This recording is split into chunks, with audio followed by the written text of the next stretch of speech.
Welcome back to Natural Born Talents. Today, I'd like to share with you some of the real paranormal experiences I had while living in Japan. There are so many stories to tell, but I think I'll start with this one. It's a true story, and one that affected my life pretty profoundly. Without further delay, I give you The Curse of the Catwoman.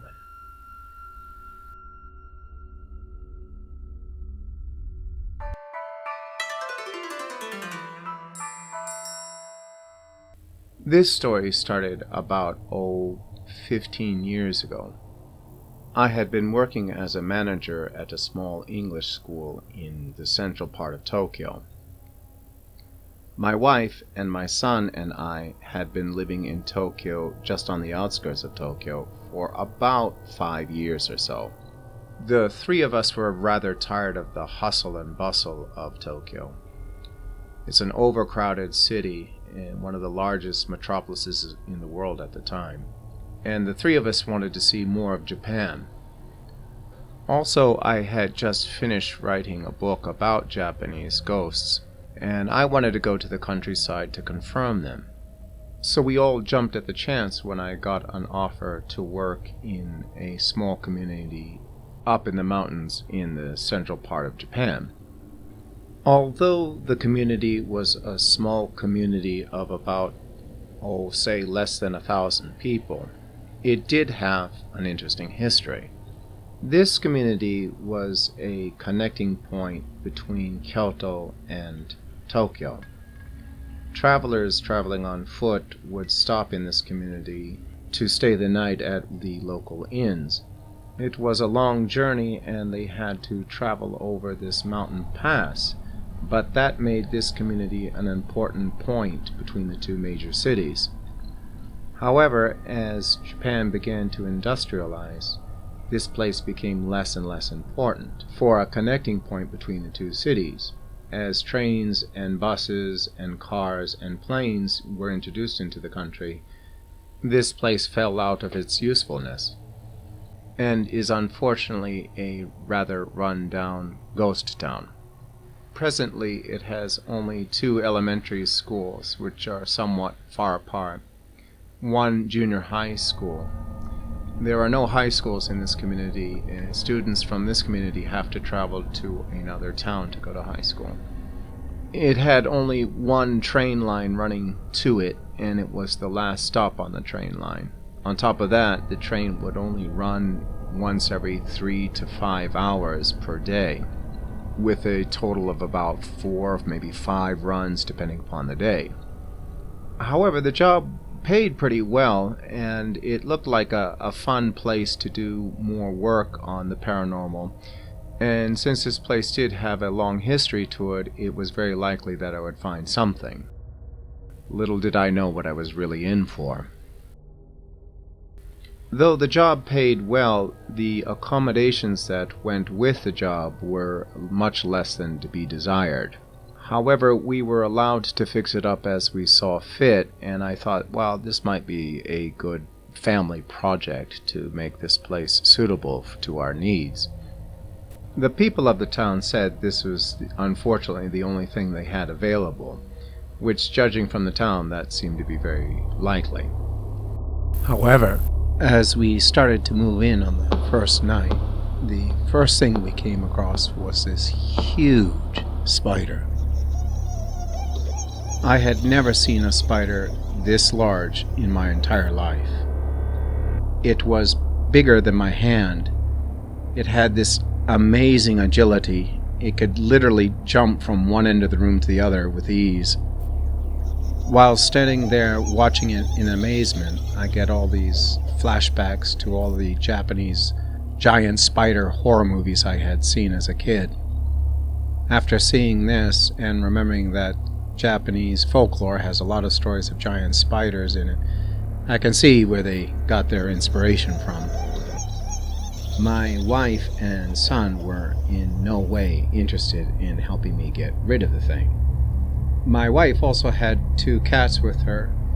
Belle, a white mother cat and her daughter Gray, and of course she didn't want them going anywhere near the thing, so they all waited patiently outside while I got a broom and thrashed it about till late in the evening, till I finally got it outside. However, when I finally did get it out, I did find a nest in there with a bunch of baby spiders, so I had to spend more time cleaning that up as well. But by about bedtime, we got the place pretty much clean and we all moved in and went to bed, somewhat nervously. After that, we felt like we finally got settled in. However, it wasn't long until the next incident had happened. Fortunately, school had started a few days later, so we all went to work and to school, which meant we got out of the house. And of course, since I was interested in the paranormal and this place was spooky enough, I went around the neighborhood asking teachers and children and the local folk about any Japanese folklore or paranormal activities or anything that they might know about the place in that regard. But this community was somewhat a shy community, and it took them a while before they would open up to a total stranger about some of the things that they had experienced, which of course was totally understandable. However, once they realized I wasn't interested in their private lives or anything like that, they did start to open up to some of the stranger things that did happen in the neighborhood. And in the next few weeks, while I was gathering information about the town and its paranormal activity, the next very odd thing happened. My wife, my son, and I woke up to this very loud banging on the ceiling and on the walls early in the morning. Once we could shake off our sleepy slumber, we began to realize that this was probably not a paranormal event.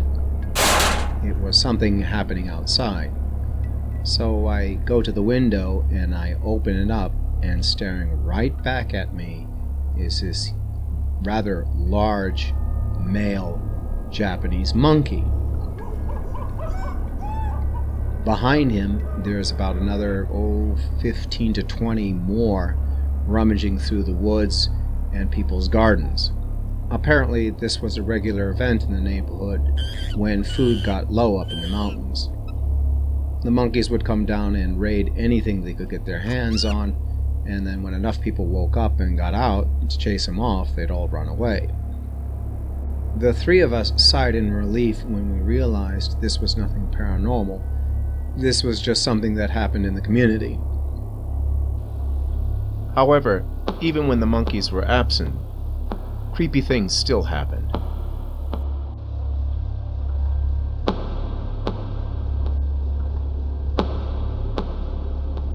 During the following weeks, I go back to my investigation while photographing people in the town. And I got this one woman who was telling me the story about this stalker ghost she was vaguely aware of. So I started to take a photograph of her, and in one of the photographs you can see this wispy, white, foggy thing floating in front of her. At the time, I was doing black and white film photography and developed all of my own film. So at first I thought this was just some sort of chemical error. But upon closer look, I could see that this white thing was only in that frame and it didn't leak out of the frame, suggesting whatever this was at the scene. Also, I was asking her to give a big smile, but when I took the shot, she got this like cold chill, and if you look at her face, you can see it somewhat affecting her expression. In any case, as the story goes, she felt like there was always some male figure following her every time she drove to work and when she drove back. It seemed to be only when she was in the car. She never noticed it around work or at home. But she told me she had dreams of this rather slimy, kind of creepy guy always on her back when she was driving. After that, I went on to photograph the kids playing around at school. Most of the kids were good kids. I would play soccer with them or teach them how to throw a frisbee or whatever. but several of the kids would act spastically for no reason at all. I asked the teachers, is this some sort of mental issue that they're having? And for one or two of the kids it was, but for one or two other children it seemed to be something that was affecting them when they came to school. I started using a digital camera since digital photography had improved greatly by then. And I did indeed get a rather suspicious looking photograph while photographing one of the kids who often acted spastically during class, though he was fine when he was out playing soccer and stuff. So when I took this photograph and noticed the face in the window, I thought maybe this is what was making him act kind of crazy sometimes during class. When I enhanced the photograph, it looked like there was other people around that face, though that's difficult to confirm. So by now I realized there was a lot more going on to this town than I had first guessed, and it started to take a toll on my wife, particularly. My son was doing okay because he went off to school, but my wife was getting kind of tired of the dirtiness of the house with the bumps and the thumps at night, the monkeys rummaging through everything, the spiders, the creepy stories, and the general darkness of the town. Plus the fact there wasn't a whole lot to do up there. So we agreed that it'd probably be better if she went down to the big city and looked for work in an apartment down there. This way, if my son got tired of the creepiness of the place, he could go visit her and escape the problems there. At about this time, things started to get really, really weird. My son had his fill of the town as well and decided to go stay with my wife for a while, now that she was set up down at the big city. So I stayed to finish the contract and took care of the two cats. During that time, one night, in the middle of the night, I wake up to see Belle growling, hissing, and clawing viciously at her child, Gray. Gray was just a kitten, and she was defending herself the best she could, but I've never seen a mother cat attack her daughter like that. When Belle went for Gray's throat, I knew if I didn't pull her off, she would have killed her for sure. I was still half asleep and wasn't really sure what was going on, or what started the whole thing. But as I tried to pull Belle off, she gave me a look I'll never forget, and proceeded to tear into my arm with her claws and cut the living daylights out of me. It's like something had set her tail on fire. She thrashed about and attacked anything that would move near her. So I did what I could to push her outside of that room, but even on the other side of the door, she kept hissing and growling and meowing, and I'm thinking if she doesn't quiet down soon, I'll never get any sleep. I quickly looked at Gray to see if she was okay, and she seemed to have been able to defend herself well enough not to take any serious damage. Belle had done much more damage to me than she did to her own baby cat, so I was relieved. But Belle kept trying to get back in, and it looked like this was going to go on all night, so I realized I had to get her outside of the house entirely. So I grabbed a big pillow, one that you could fold in half, opened the door, and sandwiched Belle between the two ends of the pillow, and tossed her outside. I thought that would be the end of it, so I took a look at Gray for one more time to see if she was okay, and she was fine, though a little shaken, and went back to bed to try to get some sleep. I doze off, and just when you're half awake and half in the dream world, I looked up and I started to see hair moving around in the room. Sticky, thick black hair. So I jumped back out of bed, only to see this little girl in a very old child's kimono moving around and around in circles. up through the floorboards, down through the floorboards, while mumbling in a really odd voice. I couldn't understand a word she was saying, but I immediately have a flashback to the movie The Shining, where the kid goes, "Red rum, red rum, red rum, red rum." Well, that was enough for me, so I grabbed Gray and dart out of that room into the next room. And since there's no other place to go, I turn on all the lights and the TV and waited till morning. At sunrise, I open the door to find Belle, and she looks at me as though nothing had happened, and proceeds to run to Gray to feed her. So I then call my wife and tell her the story, and she agrees to come pick up the cats that day, despite being a long trip. When she arrived, she looked a little tired and wanted to stay a bit, and since the place seemed to have quieted down somewhat, I agreed.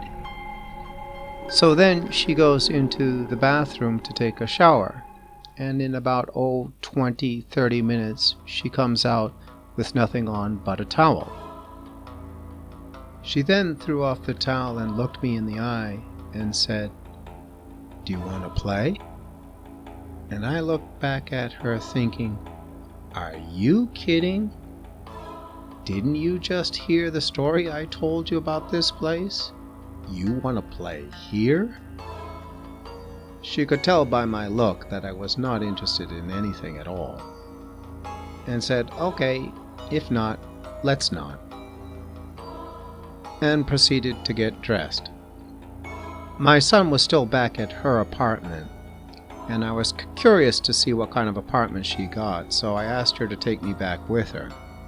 I was also curious to see how my son was doing in all of this. When we got there, I looked at her apartment and it was like, "What is this? This is horrible. Couldn't you get anything better?" I asked. And she said, "Oh, it will do for now." It was hardly any better than the place that we were staying up in the mountains. When I got further inside, the place smelled like used kitty litter. I could hear cats meowing at every window and door in the place. Cats were all over the place, and I looked at her and said, "Hey, what's going on?" And she said, "Oh, I picked up a few more cats." And I said, "A few? There's like 10, 12 cats here." And then I gave her a long stare, and I suddenly realized what was really going on, and who the little girl really was. For you see, there are many cultures throughout the world, including Japan, where people use the energy of the cat for very dark purposes.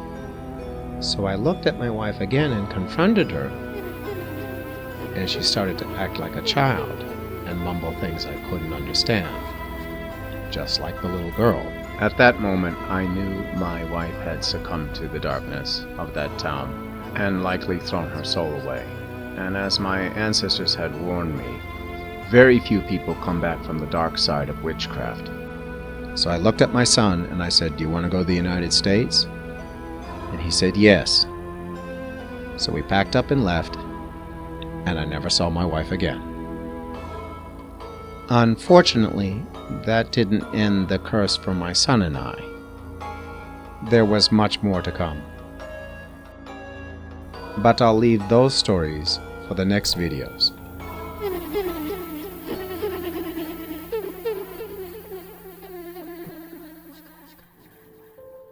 Well, thank you very much for watching. I hope you enjoyed it. If you did, please give a thumbs up and subscribe. There's much more on the way.